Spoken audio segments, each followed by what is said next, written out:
Amigos, nos encontramos en un nuevo programa del Journal Cirugía Plástica y hoy vamos a tratar el tema de cirugía de párpados y ptosis palpebral. Y qué mejor que invitar a la doctora Rosana Girón, miembro de la Sociedad Peruana de Cirugía Plástica, para abarcar al fondo este tema. Así que hacemos una pequeña incisión y regresamos con nuestra bella invitada.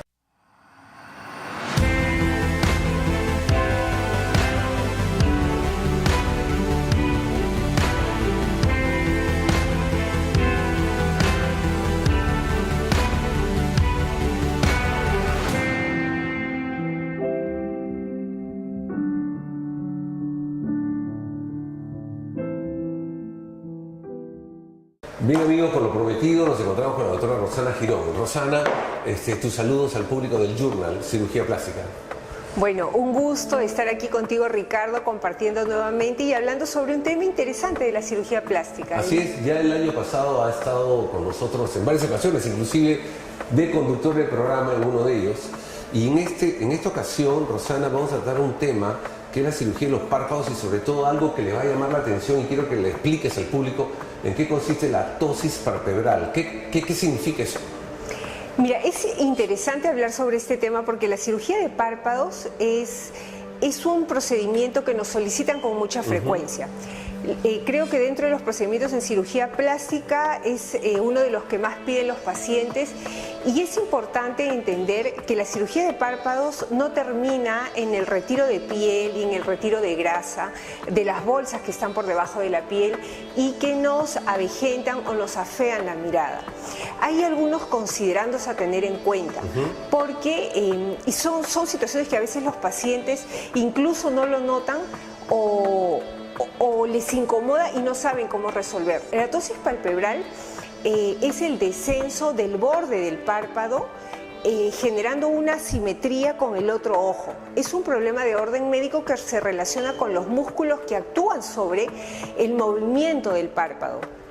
Tiene diferentes grados, puede ser leve, moderado, severo, lo vamos a ir conversando durante la entrevista, pero es importante saber que hay que tenerlo en cuenta para poder solicitar al cirujano plástico de en caso presentarse poder resolverlo porque se puede hacer incluso dentro de la misma cirugía de blefaroplastía o si es un tema aislado como en las ptosis leves que se generan por algunos pacientes usuarios de lentes de contacto, por el traumatismo continuo de la colocación de lentes de contacto, a veces se produce una alteración en este músculo que mueve el párpado y se produce un descenso y una asimetría y tenemos un ojito más abierto que el otro y eso es de fácil corrección, es ambulatorio, rápido y con una técnica que vamos a conversar dentro de unos momentos lo podemos hacer incluso sin incidir la piel, por detrás del párpado. Qué interesante. Mira, cuando hablamos y para el público, para que vean lo que quiere decir la doctora es que a veces de repente usted era una persona simétrica, en ambos ojos lo suficientemente parecido, de repente no exactos pero bien parecidos. Y con el transcurso de los años, con la caída de los párpados, la piel, todo, de pronto nota que un ojo es diferente al otro, ¿no? Está más, criollamente hablando, más caído. Y eso nos lleva a preguntarte qué causas existen para que esa caída o ptosis se presente. Sí. Bueno, hay dos grandes grupos de causas que generan la ptosis palpebral. Tenemos las causas congénitas, que son de lo que no vamos a hablar mucho en esta oportunidad, porque son aquellos niños que nacen con este problema.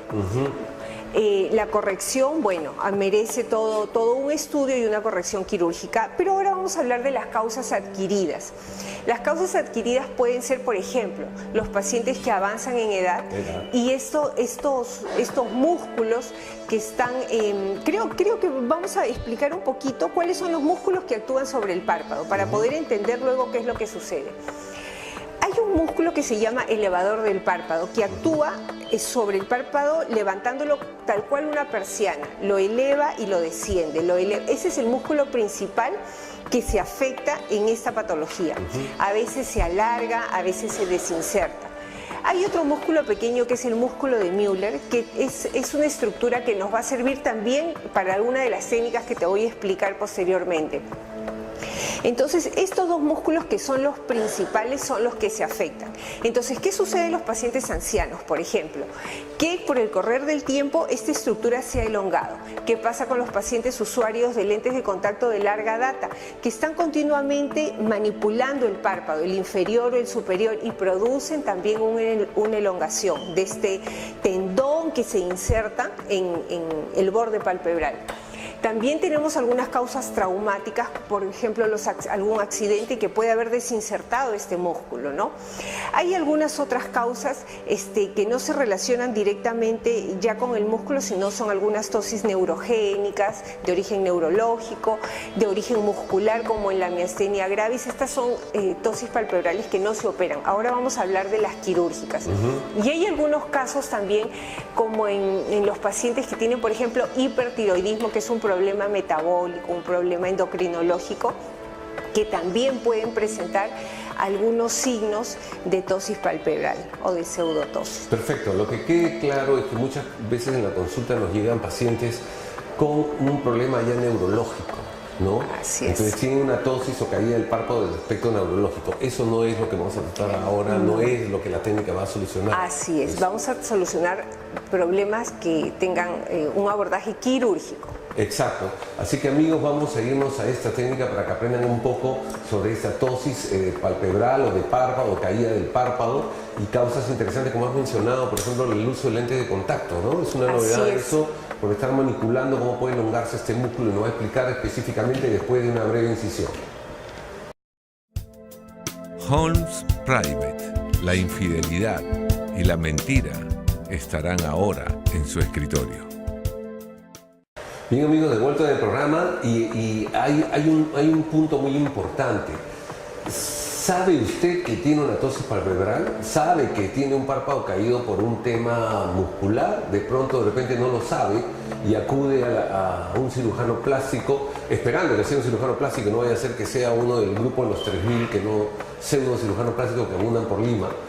Ya dije el programa anterior, somos 400 y pico titulados realmente, y el resto no tiene título alguno. Pero la doctora Girón nos va a explicar al respecto.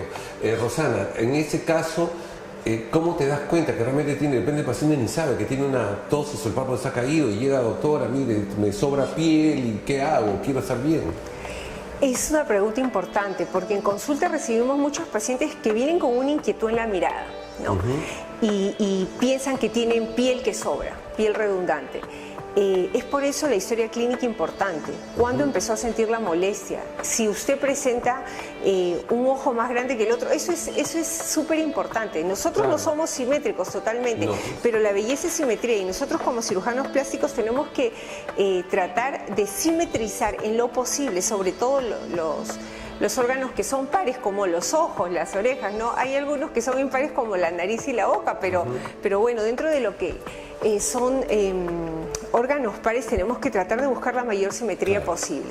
Entonces, preguntamos al paciente cuando viene a consulta, importante cómo son los ojos de sus familiares, para ver si si hay una razón genética. Hay que preguntar también el tiempo de enfermedad, como decimos nosotros, cuándo se presentó, si esto es reciente, si se viene presentando con el tiempo, ¿no? Importante si tiene también algunas enfermedades concomitantes, como problemas de tiroides, pacientes diabéticos, pacientes hipertensos, porque son enfermedades que definitivamente van a redundar también teniendo un efecto sobre la mirada. Y bueno, después de preguntar todo esto, tenemos que pasar a una evaluación física. ¿Qué es importante ver? La hendidura palpebral, la altura de ambos ojos, ¿no? Cuando tenemos una diferencia mayor de 2 milímetros, estamos hablando de una tosis leve, ¿no?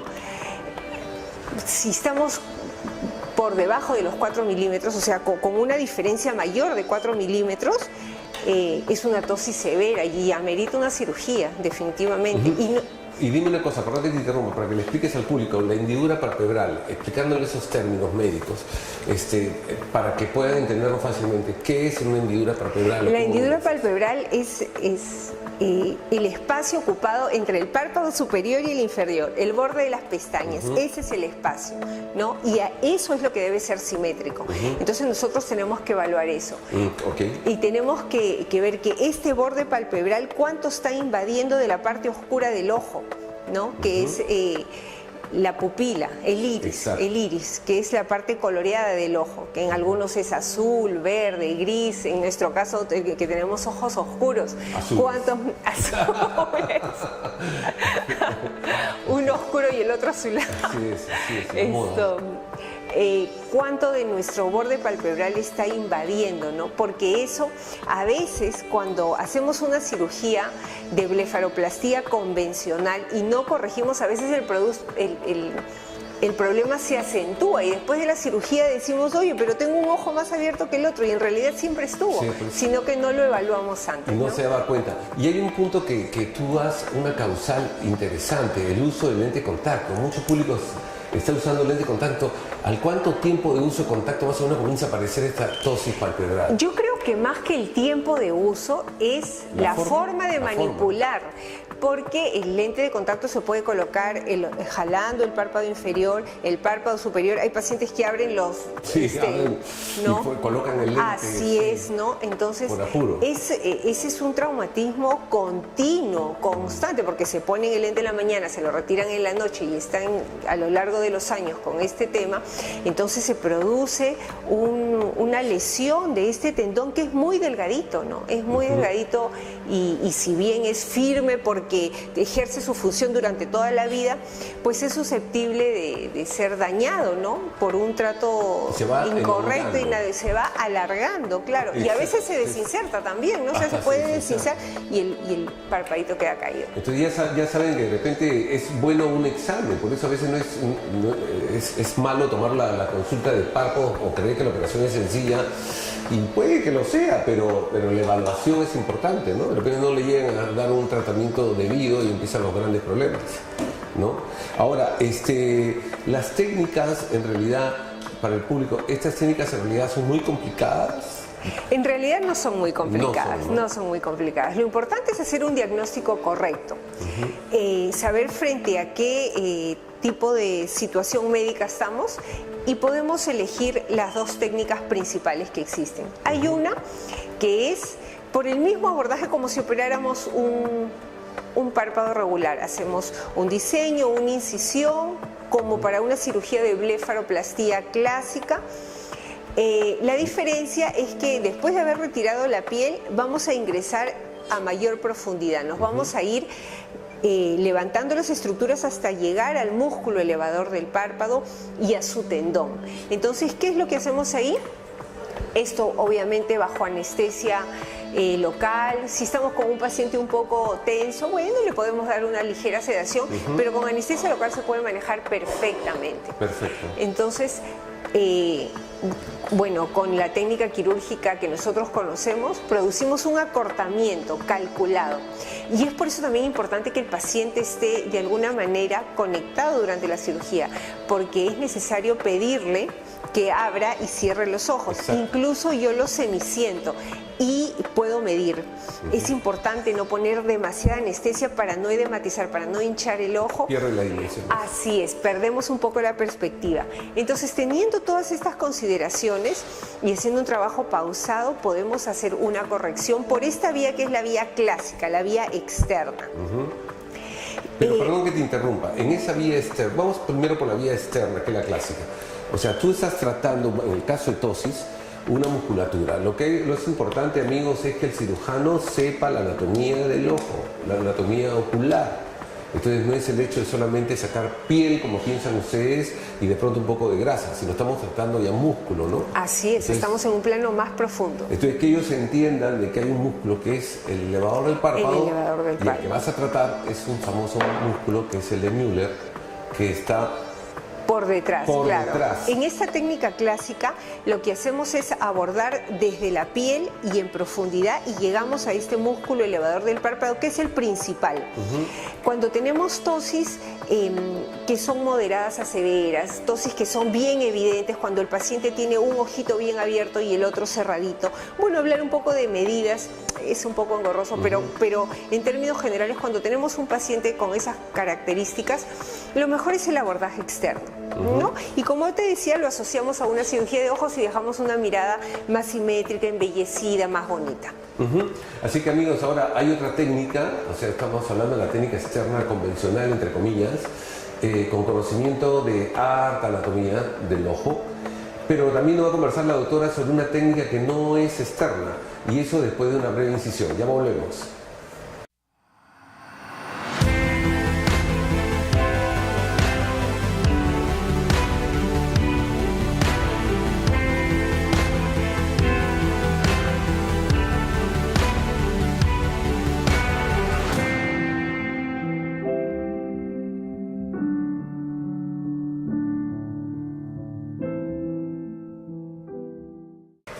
Bien amigos, de vuelta en el programa y ya como hemos conversado con la doctora Girón, la parte de la cirugía externa, es decir, la incisión externa, etcétera, etcétera, que de paso, para terminar ese punto que quede claro, la gente siempre pregunta, ¿usa sutura reabsorbible o no reabsorbible? ¿Cuánto tiempo de postoperatorio? ¿Cuándo me refiero a los puntos? Todo eso. Bueno, sobre lo que usamos dentro, es variable, de acuerdo a la técnica que querramos o que necesitemos, pero en la piel hay que usar, en el caso de párpados, que los puntos se dejan 3, 4, máximo 5 días. Yo uso suturas permanentes porque las retiro, o sea, no uso nada que se reabsorba, porque las suturas reabsorbibles tienen un tiempo de permanencia largo, como 3 meses aproximadamente, no es necesario y pueden generar un fenómeno inflamatorio que, lejos de ayudarnos, nos va a ser adverso, ¿no? Entonces yo prefiero a los 4 días, retiro los puntos, le pongo unos adhesivos por unos 2 días más y terminado el asunto. ¿Y cuando sutura el músculo? Ahí sí usamos algunas suturas nylon monofilamento, son suturas que sí se deben de quedar porque están cumpliendo una función de soporte, de anclaje, y son suturas especiales para poderlas manejar dentro del... Perfecto, perfecto. Ahora dime, la técnica que ya no va a la incisión externa, sino lo haces por la conjuntiva, ¿no? Así es, esa es una técnica muy, muy linda, también es de manejo ambulatorio, también con anestesia local. ¿Dónde está indicada? Es ideal para pacientes jóvenes, para pacientes varones que no quieren tener incisiones sobre la piel, para tosis leves, moderadas. Se puede usar en pacientes que se hicieron una cirugía, una blefaroplastía y quedaron con esta simetría. Es una indicación perfecta. O un paciente que tuvo tiempo atrás o muchos años antes una cirugía de ptosis palpebral por la vía clásica, por la primera técnica que hemos conversado, también es un candidato, o sea, una recidiva, se puede abordar por la vía posterior. ¿En qué consiste? Es muy sencillo. Después de colocar la anestesia, vertimos el párpado y estamos directamente sobre la conjuntiva y el otro músculo del cual conversábamos, que es el músculo de Müller. Me llegas directo. Directo, o sea, es tan sencillo como detrás de una telita delgadísima, ahí está el músculo de Müller.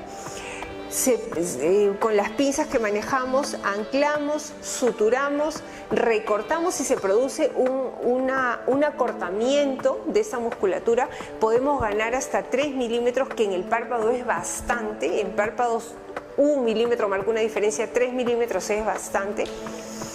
Se sutura. No queda absolutamente ninguna evidencia, solo un adhesivo sobre el pliegue palpebral y a los 5 días o 6 días lo retiramos y el problema está resuelto, ¿no? Ok, la idea está acá, obviamente para que entiendan bien, la conjuntiva no la vas a suturar. Obviamente le dejas a La conjuntiva la suturamos por detrás. Por detrás, claro no que sí. Esa molestia. Así es. Al globo ocular. Pero el paciente, es decir, unos 5 días en que no puede estar moviendo. No, sí está moviendo el ojo. ¿O es automático? Es automático. El paciente se va con el ojo discretamente edematizado, hinchadito, porque está recién operado, pero se va con sus anteojos oscuros a descansar, porque de todas maneras hay que, vamos a hablar de las indicaciones postquirúrgicas. Descansar unos días, hay que hacer un reposo de actividades intensas durante unos 10 días. Moviendo ya se va moviendo el ojo y puede leer, puede ver televisión, obviamente con los cuidados del caso, con el buen criterio por delante y resuelto el problema. Miren, qué solución. De repente tienen ustedes un problema parecido Ya saben que la doctora Girón está capacitada para resolver este tema de caída de párpados postquirúrgico o también o no postquirúrgico, ¿no? De repente faltó una buena evaluación. Que es muy distinto, ojo que no vayan a confundir ellos, a que tengo los ojos diferentes porque de repente les trajeron, hicieron un externo, les trajeron demasiada piel, digamos, un exceso de piel, que es otro claro, otro tema. Así es. Ahora, dime, las indicaciones exactas, entonces la evaluación, todo el tema postquirúrgico, el seguimiento a tus pacientes, ¿cómo lo realizas? Las indicaciones posoperatorias. En primer lugar, el paciente tiene que ir y reposar en casa con compresas heladas, frío local. Yo les indico 3 o 4 veces al día. Evitar los irritantes es importante también. Y hay algunos irritantes que a veces pasan desapercibidos. Siempre les decimos, bueno, no coma picantes. Pero, por ejemplo, el kion es un irritante postquirúrgico. El jengibre o kion es un irritante. Molesta en las heridas operatorias. Hay pacientes pero también... el kion, perdón. No el kion local. El kion es... la ingesta. La ingesta del kion, claro. Claro, no vayan a pensar que se van a poner el kion en el ojo. No, igual le decimos a los pacientes que no coman picantes porque también son irritantes. También el jengibre. Tenemos también, tenemos que pedirles que no tomen vitamina E durante este tiempo, ginseng, ginkgo biloba. Te digo todas estas cosas porque los pacientes que me visitan, ahora hay un gran interés por todos aquellos elementos que nos ayudan, nos vigorizan, nos revitalizan, ¿no? Por el estilo de vida saludable. Y estos son nutracéuticos o principios activos que los consumen con mucha frecuencia y a veces no lo dicen en consulta. Por eso hay que ser acucioso preguntando y suspendiendo temporalmente por una semana o 10 días después de la cirugía, porque nos va a jugar en contra, ¿no? Y mira, que son cosas naturistas. Y una vez conversando, y bueno, eso fue un simposio que se llegó a una conclusión. Todo lo naturista es bueno, o sea, todo lo que estén consumiendo, de repente, ginseng, etcétera, bla, bla, bla, toda esa larga lista de cosas naturistas y que antioxidantes, etcétera, etcétera. En realidad, para las cirugías, lo mejor es que decirle al paciente, ¿sabes qué? Suspenda todo. Exacto. Suspenda todo por unos días y después retoma su vida, no va a pasar nada, ¿no? Pero sí, en la cirugía puede afectar en coagulación, etcétera. Así es, así es. Entonces, si no quieren hincharse, no quieren eso, no coman kion tampoco. O sea, si van al chifa, fíjense bien que no esté el kion en la sopa guantán. Dime, los resultados, ¿hay edades para esto? ¿Hay edades que se te complica más hacer esta cirugía? En realidad, como es una técnica sencilla y con anestesia local, yo he operado pacientes hasta de 90 años tranquilamente, sí, porque es rápido y no dejamos el ojo ocluido, sobre todo en la segunda técnica, que es la posterior, la técnica posterior, que tiene un nombre medio rimbombante, el nombre médico, así que mejor lo vamos a... Bueno, pero es por la conjuntiva. O sea, claro, por conjuntivo del músculo de Müller, ¿no? Conjuntivo Müllerectomía.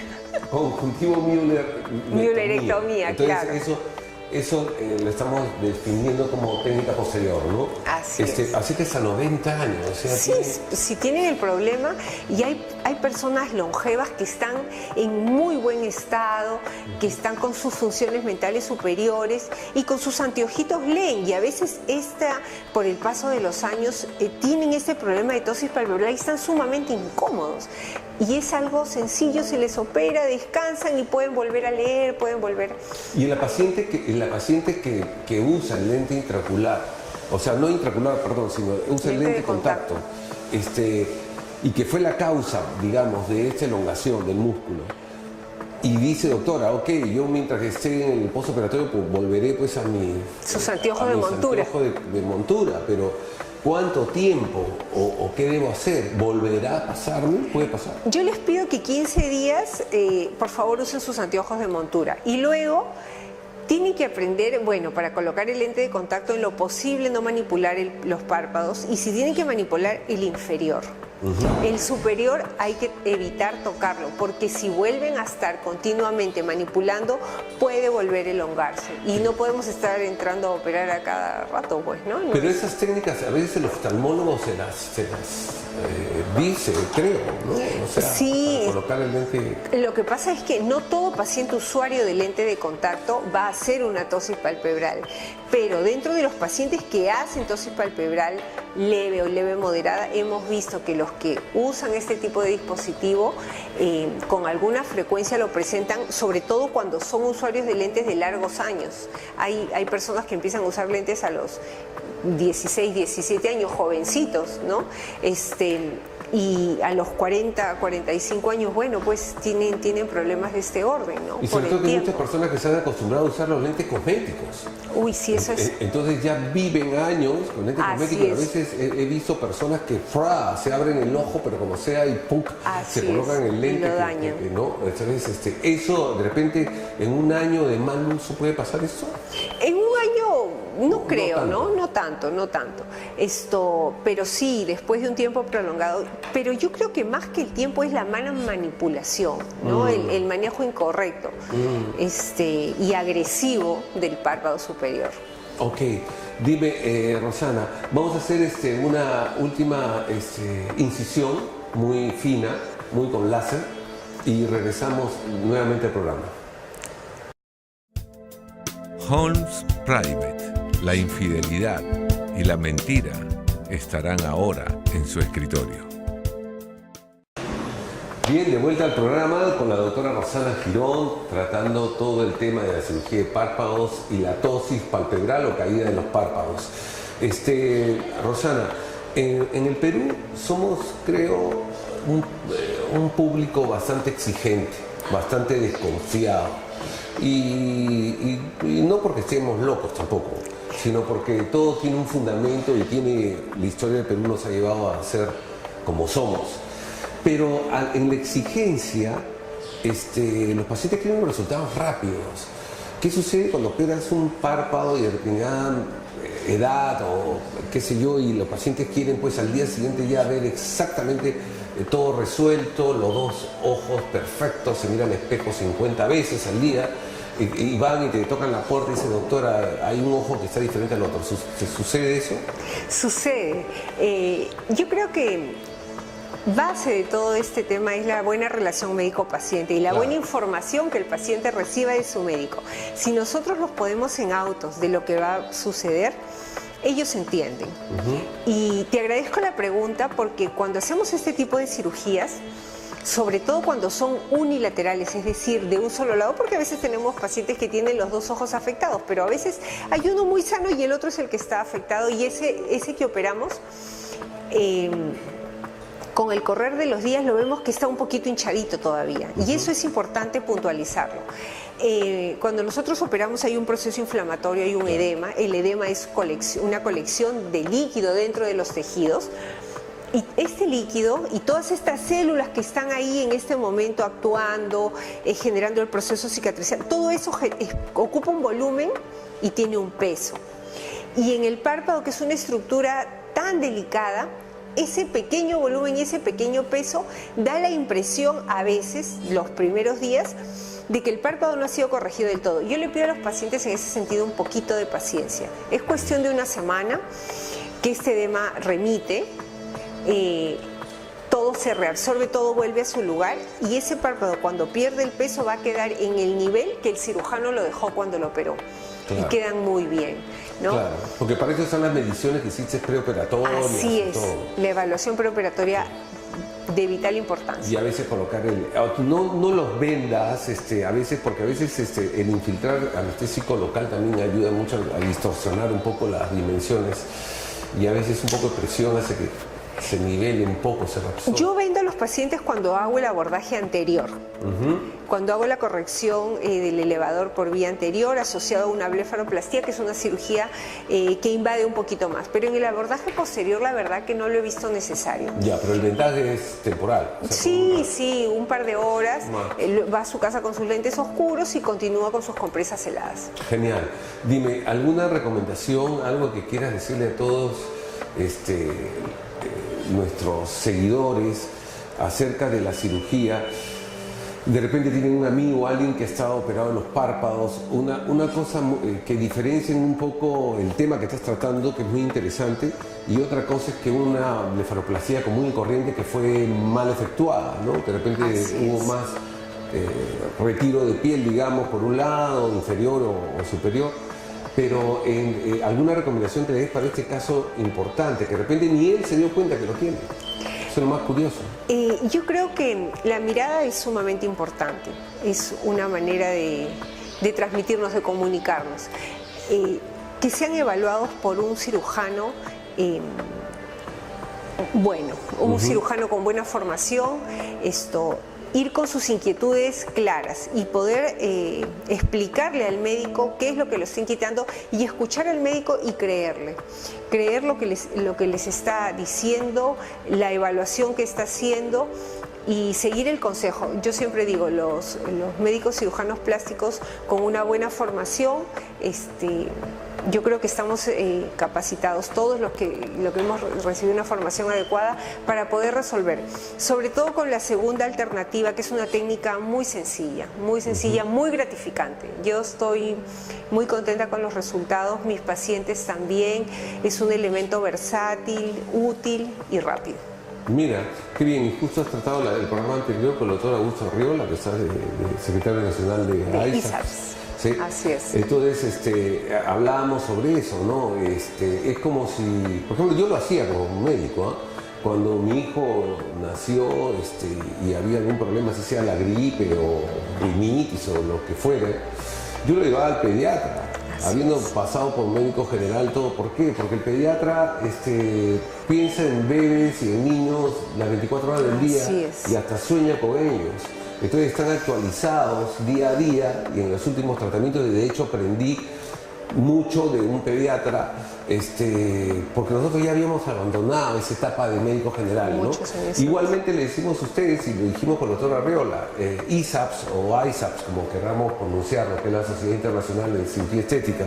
Entonces nos mantiene informado, y eso lo dije en el programa anterior, nos mantiene como miembros también. Así es. Entonces, y son pues técnicas quirúrgicas que recibimos mensualmente fuera de los simposios, en la vía online y las encuestas sobre cómo estamos operando, nos piden una serie de datos. Entonces estamos realmente en un proceso de actualización constante. Entonces da lástima que los pacientes que lastimosamente por problemas económicos o mal aconsejados caen en malas manos y después a corregir ciertas patologías o secuelas es complicado, ¿no? Es complicado. Antes de tu despedida, ¿algún consejo a los televidentes qué debe hacer para elegir un buen cirujano, ¿no? Yo creo que para elegir un buen cirujano tenemos que entrar a las páginas de las diferentes sociedades y del colegio médico. Ahí va a encontrar usted la información sobre los médicos formales, con buena formación, serios. Creo que nosotros, dentro de la Sociedad de Cirugía Plástica, podemos dar fe y podemos respaldar a cualquiera de nuestros colegas. Cualquiera de los que está ahí va a brindar un servicio serio y responsable. Siéntese usted en buenas manos si está siendo atendido por un médico de nuestra sociedad. Así es, amigos, así que no les cuesta nada, como nos gusta mucho googlear en estas generaciones nuevas. Nada le cuesta entrar a la página web del Colegio Médico y verificar si el cirujano que la va a atender es, para empezar, cirujano plástico, ¿no? Así es. Y nada más, es así de sencillo.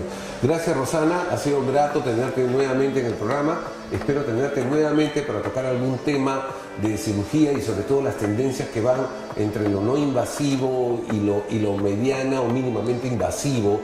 Entonces, para que sea que es el interés hoy en día del público.